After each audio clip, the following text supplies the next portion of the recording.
and just do what you're normally doing. Well, welcome everybody to today's webinar on livestock risk protection. I am Amanda McLean, the moderator of this webinar. I apologize for my voice. I am recovering from a cold. This is the first of a series of webinars that we are holding over the next few months. They will be every other Thursday from 10 to 11. So the first and the third Thursday, you will hear from a range of experts on different ag topics. Well, my biggest thing is I might have to. Today, joining us, we have Denny Stratton, who is the crop insurance sales director for North Dakota Farmers Union Insurance.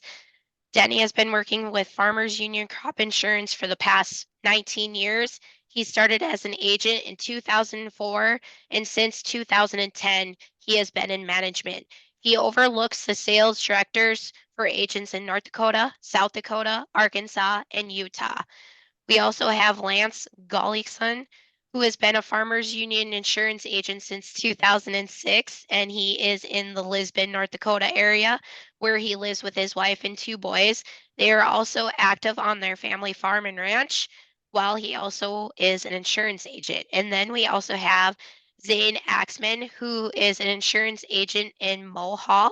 He grew up on a dairy farm south of Rugby. He started his career as a crop adjuster and has been working in the industry since 2008, and he has been a Farmers Union insurance agent and has experience selling livestock risk protection for the last 7 years. So with that, just a few housekeeping tips. Everybody is on mute, being this is recorded. If at any time you have any questions or comments, you should be able to type them into the Q&A at the bottom or the chat function, but I believe the Q&A function is the one that is working at the moment. As I said, this is being recorded. If you would like to review this later, you can find it on our North Dakota YouTube channel. This should be uploaded later today, but anyways, I will turn it over to you. I believe, Denny, are you going first? Yep. All right, thank you. Thank you. Let me get her set up real quick.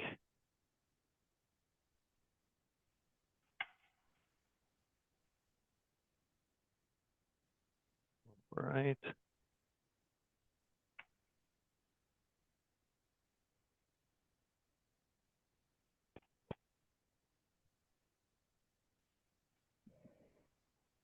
You can see your screen, Denny. Okay, good. Today, we're going to talk primarily about livestock risk protection. Hopefully, if we have a little bit of time, I can also talk about another product, pasture, rangeland, and forage, which is rainfall policy. We call it PRF. And what that covers is a real simple deal. It's just lack of precipitation in your area on your hang or your grazing acres. It's very affordable. The reason is because it really only covers that one peril. So it's easy, self-sufficient. There's no adjusters involved, things like that. And that's why it tailors so well with livestock risk protection, because it's kind of the same deal.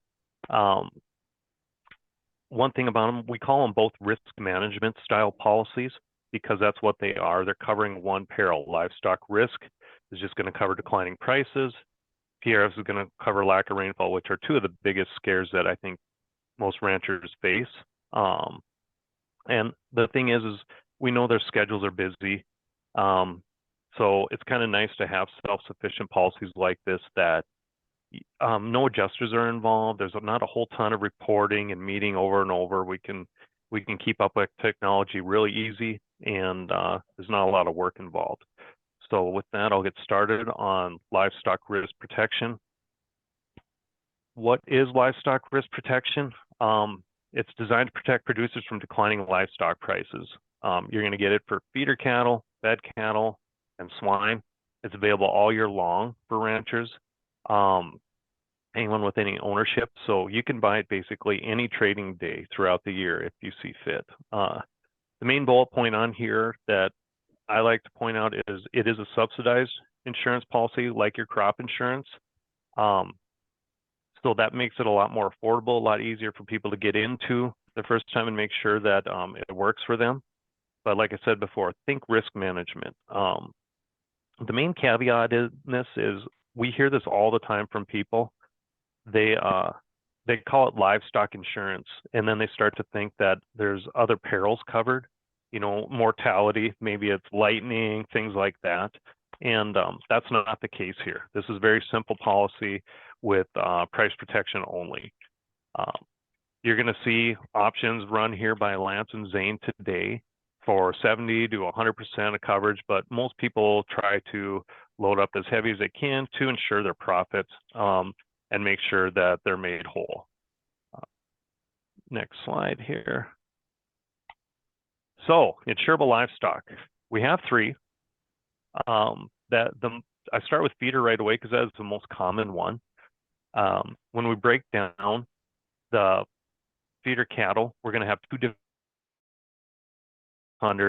and your 600 to 1,000 pounds. You're going to be able to do that on steers and heifers. You want to classify them. They get categorized based on rate. We have also fed cattle, and we have swine. There used to be sheep, but it didn't really work out due to the numbers were kind of out of control. So the liability limits were hard to monitor. The prices were all over the map, and it just never worked. But these three here we're going to talk about today are the most common, and they've been here for a long time. With feeder cattle too, you can see you can also do dairy and Brahmins. The thing I like to point out, which I think Lance and Zane will too today, is the unborn steers and heifers. Sometimes when you're trying to protect your cattle, you might see a price in January or February, and you don't calve out till March. You can actually still insure those before they hit the ground, which is a big deal to a lot of people. The only caveat you have there is you have to insure them in that class of 0 to 600 pounds. So next, fed cattle. There's not a ton of policies out there for fed cattle, but people are starting to get more interested in it. That's your 1,000 to 1,600 pound classification. I know Lance has sold quite a bit of it, and a lot of our agents have here and there on shorter term policies here that really work when the timing is right. You might see a little higher premium rate, but you're also going to see really good coverage too. And then as far as swine goes, we haven't had a lot of people reach out to us, but I know Zane's been studying it heavily just to make sure that he can help anybody who has questions. So if you are interested in swine or have some questions on that, please just message us in the chat, or at the end of this presentation, you will see Zane's contact info. You can reach out to him there, or Amanda can help you get in touch with any agent. I mean, it's any one of us that are certified with LRP can help with the swine. So next slide. Where can you purchase LRP? You can get through any private agent that actually sells crop. The caveat for them on that, though, is they have to be certified to sell livestock insurance. So they have to be certified.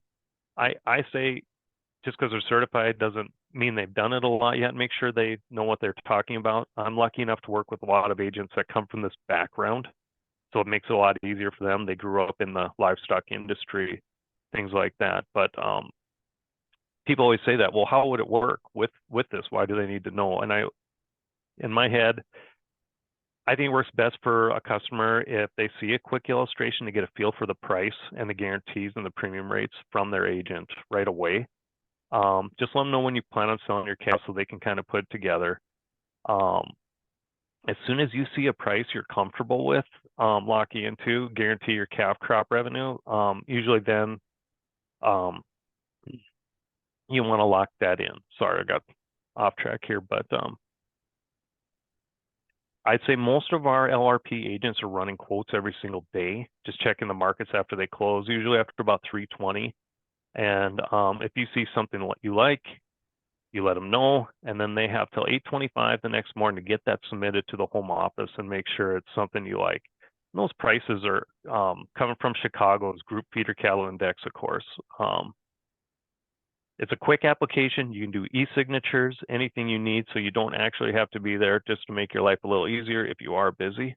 I'd say one thing to remember is you do not have to insure your whole herd right away. You can do a portion just to start building some sort of safety net.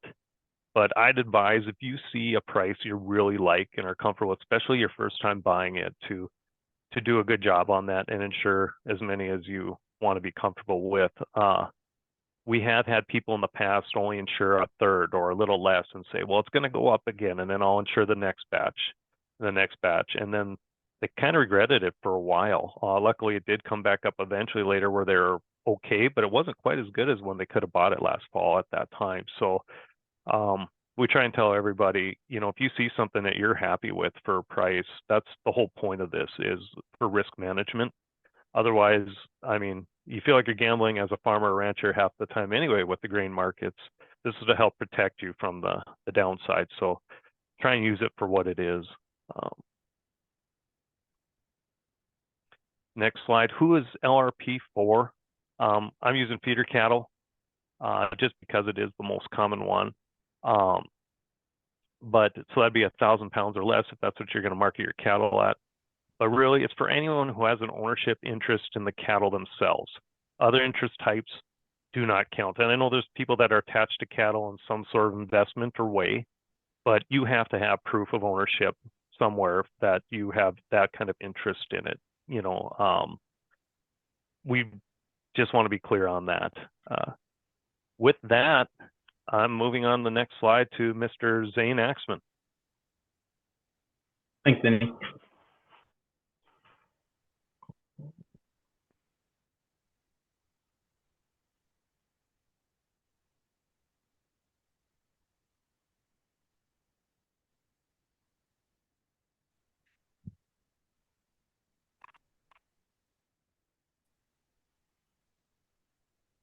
So how does this work?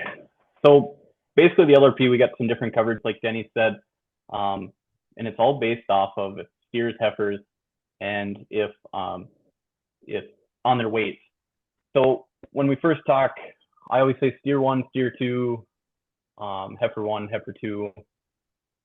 That's just based on if it's under 600 pounds or over 600 pounds, all the way up to 900 pounds. If we get up over 900, they move into what's called the feeder, the fed cattle stage. We can insure any type.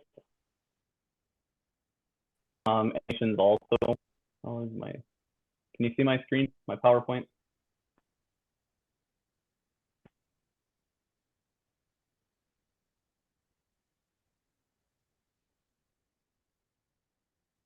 No, not right now.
Okay, can you see it now?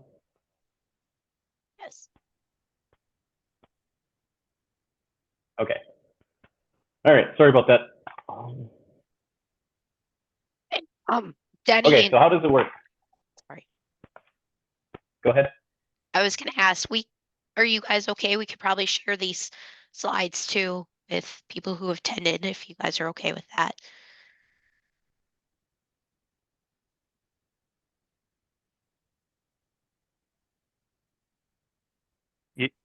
Yeah, that's fine, Amanda. Okay, I'll start over here. So how does this work? Like Denny said, we can insure your steers, your heifers, whether they're feeder cattle, fed cattle, we break them down into this, and I'll just talk on feeder cattle right away. We break them down into two groups, weight ones, weight twos, and that's for both steers and heifers. Your weight ones are going to be less than 600 pounds. Your weight twos are going to be from anywhere from over 600 to just below 900. Anything that we kick into the fed cattle category.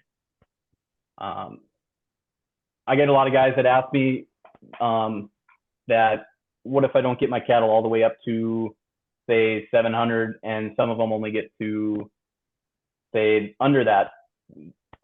When we set these policies up, we actually do what's called endorsements. We can do different endorsements for different kinds.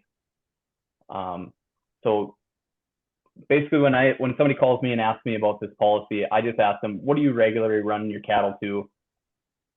And typically it's 600 to 700, or a combination of anything. So just because you don't really know right now, don't worry about it so much, because you don't have to have them all in one category. We can split them up, and you don't have to have them all added right away too.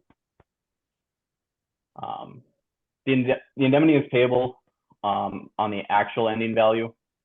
So it gets to be a little bit more confusing, because guys always want to know, well, if I take my cattle to the local sales barn and I get this price per 100 pounds, do I get the difference? Well, not exactly. So what we do is we take a average off of the Chicago Mercantile Exchange, and we work off of that.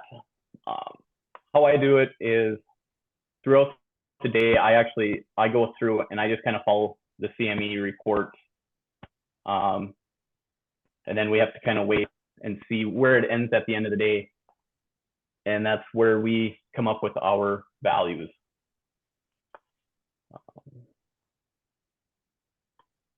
So typically, if I do a quote, so I'm up in Renville County, then I select my feeder cattle, because I know typically it's going to be they're going to be under 900 pounds. So I use, this is yesterday's date. We have to wait till that the CME or the market's closed. So typically we get an email about 3:30, letting us know what the value comes in at for the day. And here's all our different types of options that we can do. Like Denny was talking, we can do unborns. But let's say I got some heifers that I got 100 head, and they're all going to be 700 pounds. The next question that I always like to go through is I always ask guys, when do you typically try to sell your cattle? And it's all based off of weeks. So guys will say typically, I try to sell the first part of September or in October. Well, what I can do then is I can select these 34 weeks and 39 weeks. And then there's coverage levels. We can be all the way down at 92% and get a $210 per hundredweight, or we can go to 99% and get a 226% value on those. With these, there's different subsidy levels. As you can see, the lower the coverage level, the higher the subsidy level. Typically, I see guys, they're maxing it out. They're doing the 99%. They're trying to get the most coverage for their dollar.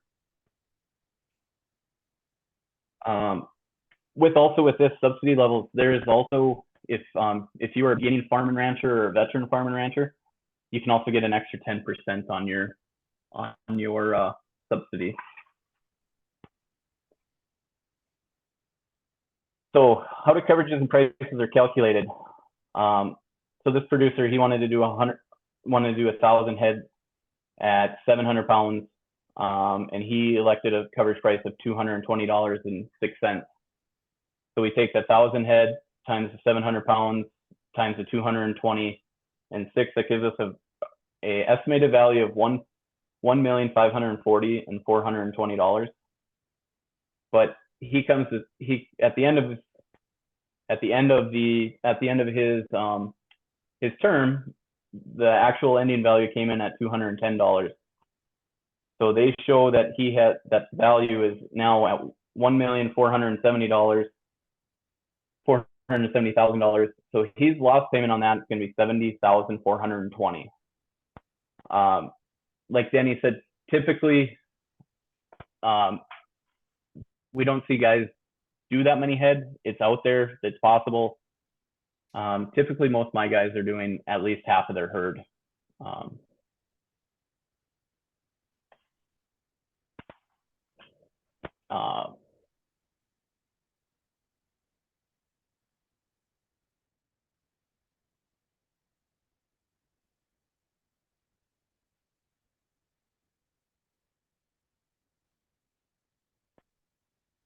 So, is there any questions on any of the, like how to buy this, how it works?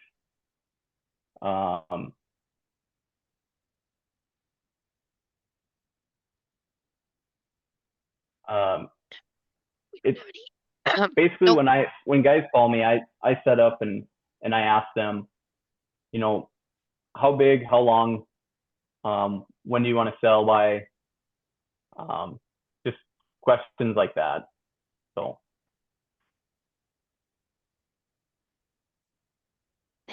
Thanks, Zane. Nothing has come in at the moment yet. Well, yep. There is one question. Can you touch a little bit more on the weights, on making weights?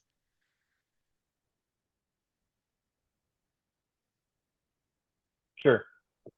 So making the weights, it's an estimate. I know guys, that's always a question, you know, if they tell me that they get to 800 pounds, and what I always tell guys is it's just a guess. Let's be as close as we can to it. Basically, they're more concerned about the number of head right now. So if we say we got 50 head, when it comes to the end of your term, you have to show me proof that you had 50 head, whether it be vet records, sales barn slips, basically anything that is an outside source. Zane, another question that came in when you were talking about the producer who is going to sell the end of September, first part of October. What if they wait to sell the end of November? So this policy is set up this way.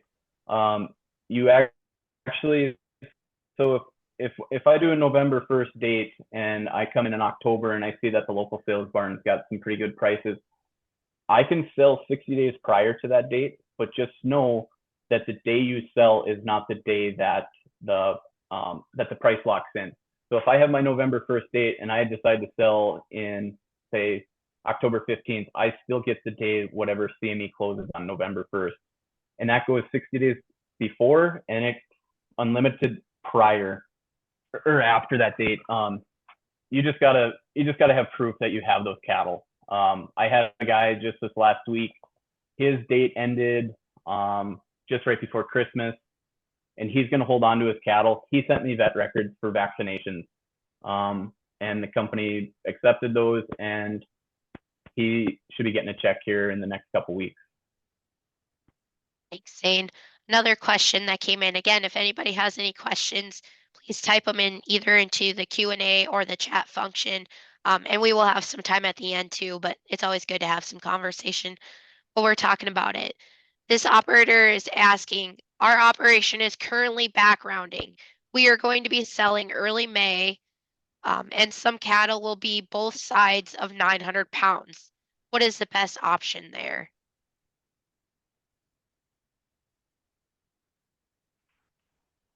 So with that, I mean, Andy, we can set up both endorsements. As long as you have a pretty good average of 900 across, I don't see an issue with just running them all right at 900 pounds.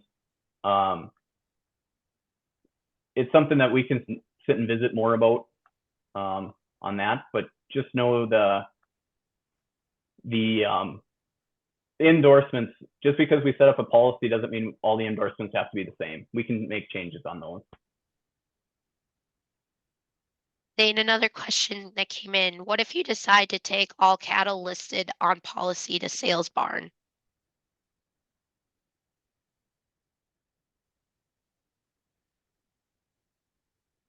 So just like my guy that I just had last week, he took probably half of what he had insured to the sales barn. He sent me the sales slip for that. He sent me a full vet record for vaccinations for the other, I think it was 49 head, and I submitted that for both of them. And the company, they had no issue with that. It's just proof that he has those cattle in his possession at the end of that term.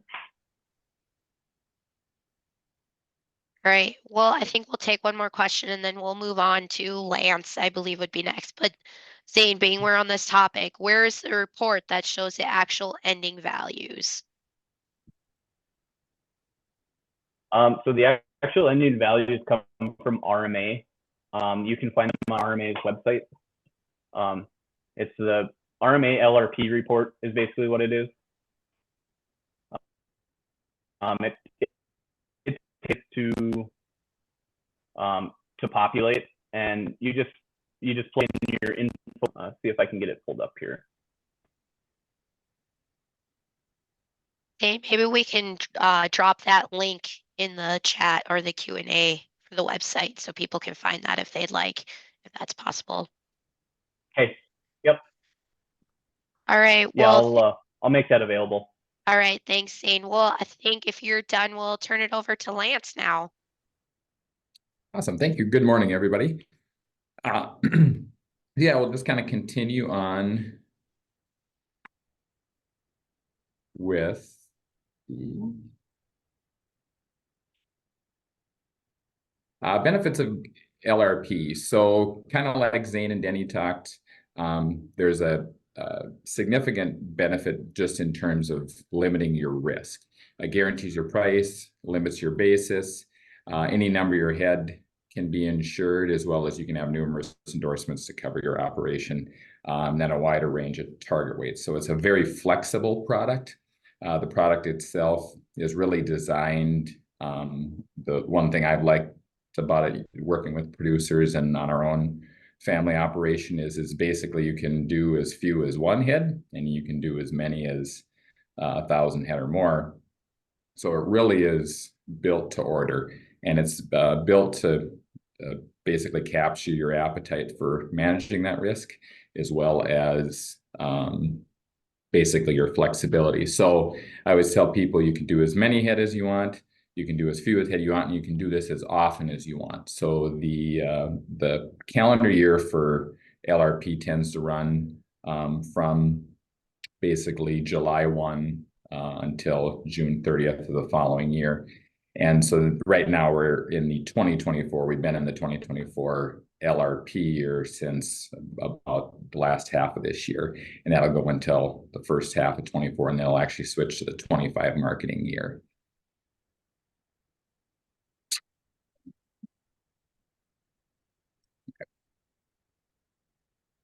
With regard to some of the improvements they made, so LRP's been around for a long time. Naturally, it's been, I think, probably as long as I've been an agent, or right about 15 years. It was vastly improved in 2020. So when we think about basically what happened in 2020 in the cattle markets, of course, in the livestock markets entirely, COVID hit, created a dramatic impact on prices.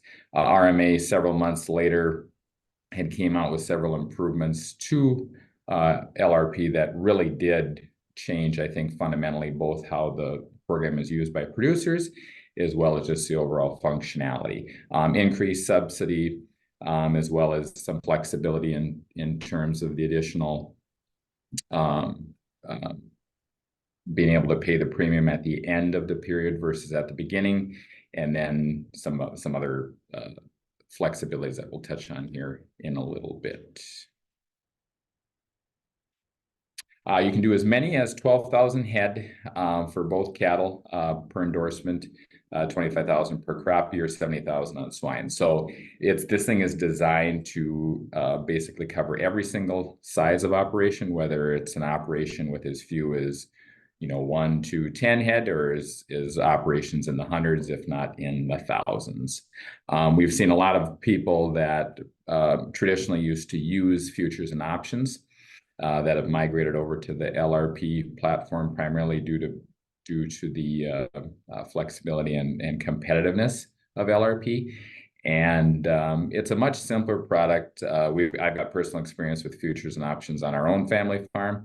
And while futures and options can work for many operations, the one thing that I really like about LRP and producers likewise is it's simple. I consider it basically to be a floor, a price floor, and when you lock in, you're locked in. You can basically go about your daily business, whether a person's, in the summer, raising those cattle, putting up feed stocks in the winter, putting feed on those animals, or if a person's a finish operation, getting those animals market ready and getting them to finish. The LRP, once you're in, you basically know at a minimum relative to your marketing time frame where you're going to be.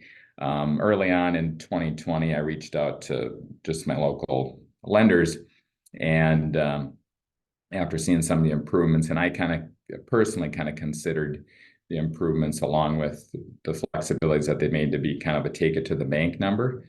One of the things that once you're locked in, similar to how multi-peril is viewed from a lender's perspective, it basically is kind of a minimum subject, to some variables, but basically you kind of have a really good idea of where you're physically going to be in that calendar year. And LRP has worked very well for those producers. And with these improvements, we're going on year 3 into year 4 of those. And the program usage is way up. It's a much more heavily used program than it was before. And as well as it's, I think, a lot more effective. The biggest improvement was price. It was made really competitive in 2020. The subsidies, much like Zane talked about, make a significant impact. And most people we do see, I'll show some quotes here in just a second, are locking in the higher guarantees just because of the amount of risk you can capture. There was an improvement here recently that they did allow for because of the drought in certain areas, pockets of North Dakota affected, but primarily the southern states. So they did allow those people to waive the 60-day ownership requirement there. With regard to basically kind of the prices, premiums used to be quite high. One of the reasons that LRP kind of pre-2020 probably wasn't as utilized was its competitiveness.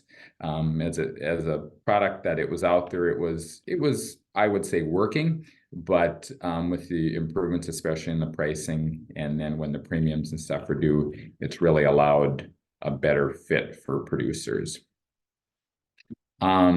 You can kind of see a little bit here just in terms of the guarantees going back, and it moves with the market. So with the markets being at a historically high point right now, the guarantees are similarly at a very high point. One of the things that has worked well for most people this calendar year is that as guarantees, or as the market has moved higher, you can really capture that risk. The policies do go out to 52 weeks. That doesn't necessarily mean that RMA is going to offer those sales periods. Right now, they're running at 43 to 47 is pretty common, but 52 does pop up on occasion. And so you can physically go out into the future and take advantage of the markets where we're at today. One of the things that I, as a cattle owner and producer, tend to worry about, obviously, is volatility.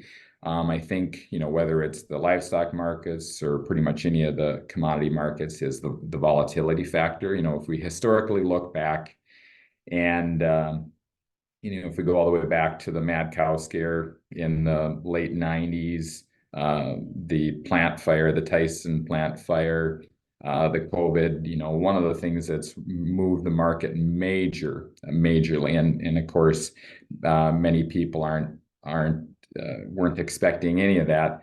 LRP is basically designed to put that floor in. So one of the things that you can do is you can take advantage of the market, whether the market's really good like it is now, or even in a, what I would consider to be, a more traditional market. You can lock in at any time, and then basically your cost on a premium per head, and then your guarantee. One of the things, I'm going to switch screens here and show you some, and this is just some recent quotes from yesterday, similar to what Zane was showing you. So here's basically 775 weight steers yesterday, and you can see if a person had no protection today and wanted to Hey, lock. Lance. Yep. Can you change the sharing screen over? We might have to stop sharing or change the screen altogether so we can see your quote. Oh, sorry. Okay. I will redo that.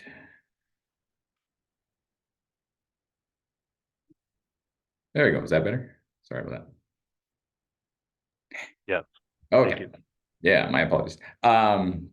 So yeah, so one of the this is yesterday's price, so this wouldn't be relevant for today, but one of the nice things, so let's say if a person was had weaned calves in the lots, doesn't have any kind of protection on them right now. So you could, if a person was going to say market them in that April May timeframe, you could lock in today steers as an example, 775 weights for anywhere between 229 in April and 234 in May. The nice thing about that is you kind of just on a one head basis, you can kind of scroll to in the middle of the page, the guarantee per head. And once you look down, you can get guarantees anywhere ranging between 1632 to 1771 in April, May 1665 to 1804. And then I went out a few other weeks, so late May, and then all the way out into October was the latest available. So you can really see, nice thing of where the markets are. Naturally, like going out in the future at the 43-week window and even on the short term, markets are very good. Premiums kind of vary just based on both that coverage level, as well as there's basically, I think, a volatility factor that's built in. So one of the common questions we're getting right now in the long-term prices is long-term 47, 43, 52 weeks is how come some of the premiums are higher. I don't have the exact answer for that. The coverage levels are higher, which is very much everybody can see. I do sense it's a volatility, a little bit of a volatility factor, which is basically what we're protecting. That's a steer example. Denny had talked about 2 unborn steers, and Zane had talked about unborn steers and heifers. This is a unique one. One of the nice things is if you got cows walking around that have not calved yet, the farthest out we can get is 43 weeks. So I just use that as an example, but you can basically protect, it's an average, how they get the price on unborn steers and heifers. They take the $5.99 weight heifers, $5.99 steers, and they average that price. So it's halfway.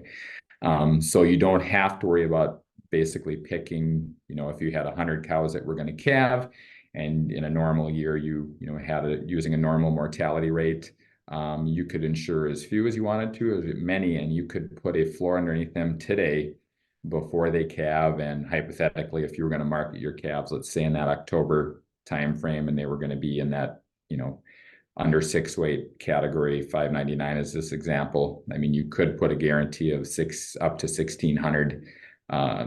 Premium would be $84, and then you could get all the way down to $14.96 for premium of $44. So leveraging that risk management, you could be basically before they even calve and all the way through the summer months, knowing where your minimum amount of coverage is. Conversely, I use fed cattle too for the guys that are out there finishing cattle. Our own family, we're a cow-calf operation, and then we finish our animals and they go to a packer. And so as an example, this is a similar marketing time frame to what we would use. So we tend to market our calf crop from the previous year in about a 14-month age. So if we're marketing those calves in May, June, even through July, or even in August into the fall, we can consistently, put a guarantee of 2,400, 23, 25. And one of the things I like about it is just conversing with my own family as we look at that bottom line number, look over at the premium at, anywhere between, 27 to 67, all the way up to on the high end of 86. And if we can manage all those dollars of risk for basically that dollar amount, it really takes a lot of the stress away and allows us to focus on, what the physical job of raising those cattle at hand. And then a heifer's example, that same 775 weight heifers, heifers and steers do have a little bit of a market difference in price, just like the real market would show. And so this is an example. There are still some really nice guarantees. So if a person wasn't protected today and these marketing timeframes fit, then you can get protection, and equally you can go longer too. With that unborn steers and heifers thing, there is a lot of guys basically watching that price, so that basically once it gets to a point or at a marketing time frame that they feel comfortable with. So if you normally market your calves, say at the end of the year, right after the first of the year, if a 52-week popped up, and that coverage looked appropriate for that producer, we have a lot of people that are very interested in it because you can manage that risk all the way out to 1 year into the future. And then this is just kind of a recent claim example that we had through this office. Family had 85 steers, 85 heifers. They were under the 6 weight and under category, so they chose 599. They locked them in about the first part of June, or July, excuse me, July 12th. The nice thing was the market was really strong at that point in time. Their coverage price on the steers was $267.24. That coverage price on the heifers was $242.94. Naturally, that family, raised those animals, did their normal cattle operations, and then went to market them this fall, and their ending date happened to be 12/6. Now, one of the nice things was in I think they marketed them probably 2-3 weeks prior to that, and they just went to market when they wanted. They went where they wanted to sell them, and they went when they wanted to sell them, and they were well aware of they had to be within that 60-day period. So naturally, the market had moved. We started to see that market really move this fall in about that October timeframe, and unfortunately the market was lower, but fortunate for them, they had the LRP. They were locked in basically at the 99 percentile. One of the things I remember about that conversation was when that producer was sitting here, he goes, if I can guarantee for $5,295 all of the guarantee that he had showing, he was very happy with that. And he said, in a worst case scenario, I pay my premium and I know what I've got. Well, given what the market did and where the market moved, like in that example, he had an indemnity on steers of $11,583 and an indemnity on heifers of $10,529. $21,000 between the two. Had a premium of $52.95. The premium was not due until at the end of the period, so he did not pay that premium until basically when the claim ran. And so the claim paid $16,817. It paid the $21,000 minus his premium. So he was able to manage that risk all summer, take advantage of a high market, and then basically also market his calves. And he said he was happy with the market that he had on that day, but he was even had more peace of mind knowing that his LRP was there to protect him and do exactly what he would hoped it would do, which was basically put a floor in under his cattle. One of the most common questions we had is obviously, I sold on this day and I sold for said dollar amount. And it doesn't necessarily look at what you sold for, it looks at the market. So the cash market on the day that his policy ended was $244 on steers, $222 on heifers. He likely sold for a different price. He just showed the sale barn receipts, and that's the quality control verification to make sure that he had the amount of head that he did insure, and so it checks all the boxes there. And then the claim was really simple. There's no adjusters involved since RMA puts that actual ending values in there. The AIPs have within 30 days to get your claim paid. Most of the claims are paid in a very timely manner, about as fast as RMA gets the actual ending value filled in. And when you go to RMA's site, or when the AIPs have that information available, I would say on average it's probably a week. 5 days. And then, like in this case, this producer had, and he's also signed up for the direct deposit on his claim. And so as fast as he had signed the claim form, he'd already had his proof of ownership with sale barn tickets in. We forwarded all that information into the claims office, and probably within about 36 hours, his claim from the time he signed until the funds were electronically deposited in their account. So it was a very user-friendly, basically very convenient product in terms of kind of how it physically worked, for that individual. On our own operation, like I said, we used to use futures and options. LRP is so much simpler. Futures and options, albeit I think they have their fit. LRP is such a simple product. We look at it every year, basically, whether our cows are calving or with our finished animals that are in the lot. We use our LRP basically as a guarantee of where we're going to be. So we just focus on the physical, and then we don't have to worry about the market. There's been years we've paid premium when the market has, when the market has stayed high, or even went higher than what we locked in. And that's the worst case scenario, is you pay your premium. There's also been years where we've collected, and both on a little bit of a drop and or a major drop. In a year like this year, I would consider the drop. I heard one market analyst tell me we took out 6 months of highs, meaning that basically from where the markets moved from April through October, in that 6-month period, they kept really moving nicely. And in about a 6-week period, starting in probably mid to late October, through the fall months, we took out about 6 months of gains in 6 weeks. And I think that's obvious, showing the volatility that's present out there. Anybody that had locked in at those market highs likely had a claim, or would be looking at a potential claim. So LRP is doing exactly what it's doing. But had the market stayed high, and had the market continued to either stay where it was or even improve, the worst case scenario is those producers would have paid the premium, and that premium would not have been paid until after basically they would have marketed those animals, and they would have had the proceeds. So I'm a huge fan of it. It is, I think, really been a game changer in the kind of things that livestock producers can do in terms of managing risk.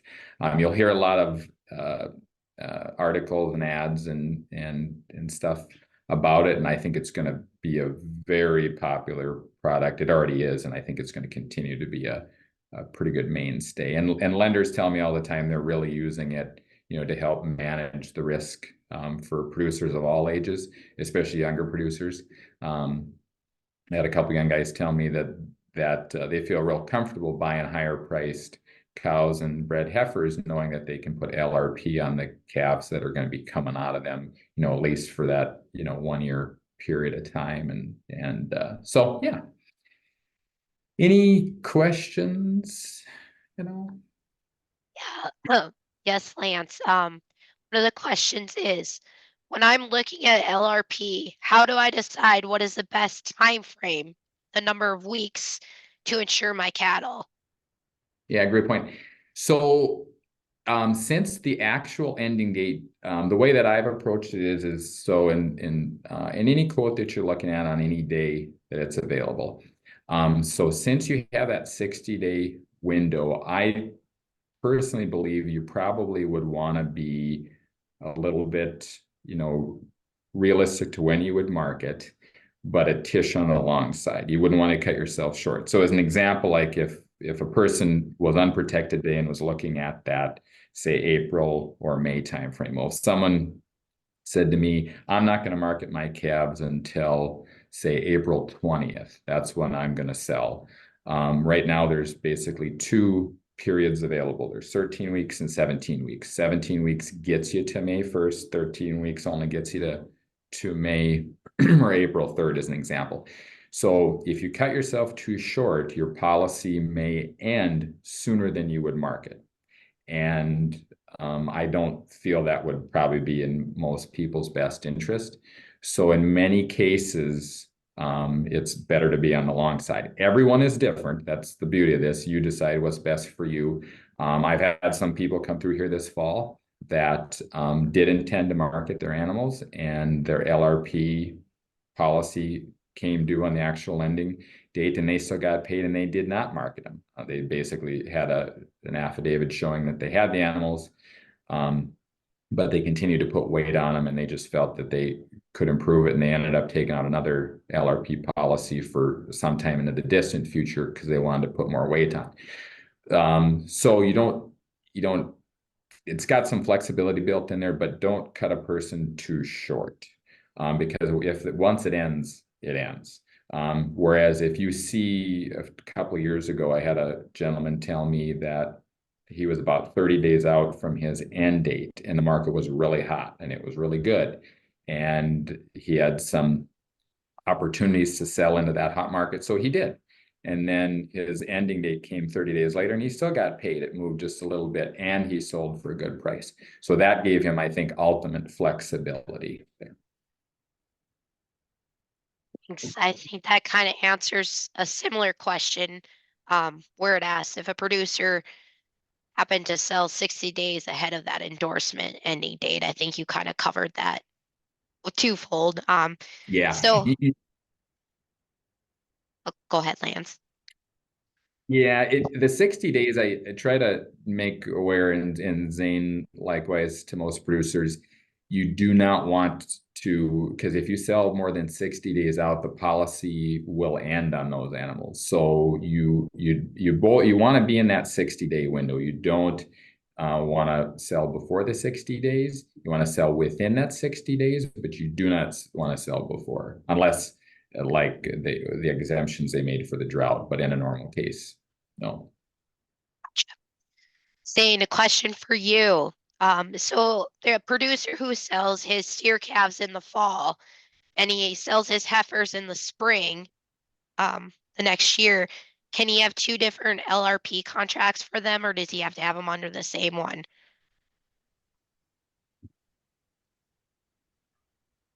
So the beauty of this product is you have one policy, but you can have multiple endorsements underneath it.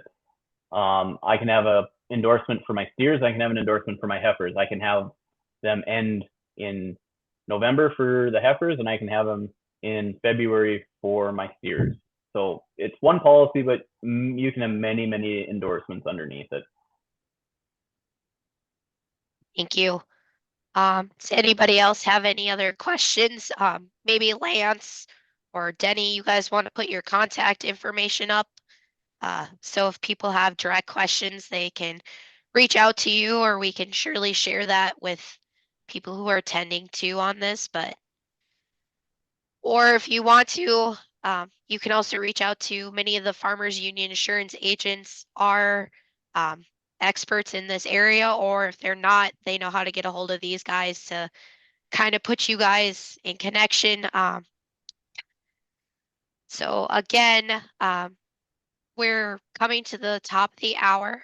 I am not seeing any more questions come in, but I appreciate everybody for their engagement. Oh, I do have one more. It says if we took an on-board policy and tried and decide to keep the background, how can we do that without fitting the first payment? That's come up quite a bit. So interestingly enough, if a person couldn't physically market them, I think, in that 52-week time frame, or 47 or 43 week, you'd basically have to have 2 policies. That question's coming up quite a bit this fall, given where the markets are. You know, if you're physically going to calve them, let's say this spring, and then not market them, you know, until, you know, well into next year, you likely couldn't get there with the unborn in terms of the amount of weeks. You could do a bridge, that's been done before, but it would require basically 2 policies and 2 premiums. I don't know how popular that's going to be, but it is a way to manage risk, though. Thank you. Thank you guys, everybody, for attending today's webinar. Thank you for the engagement questions. We had a lot of great interaction. With that, as I said, this webinar bit will be recorded. You can find it on our North Dakota YouTube channel. Also, please join us in 2 weeks on January 18th with the state FSA office, where we will cover ARC and PLC enrollment. We'll be doing that, and look for our other series. Again, thank you for joining us today, and thank you to Zane, Lance, and Denny for taking your time and sharing a little bit more about livestock risk protection. I hope everyone enjoyed this and has a good day. Thank you. Bye. Thank you. Thank you.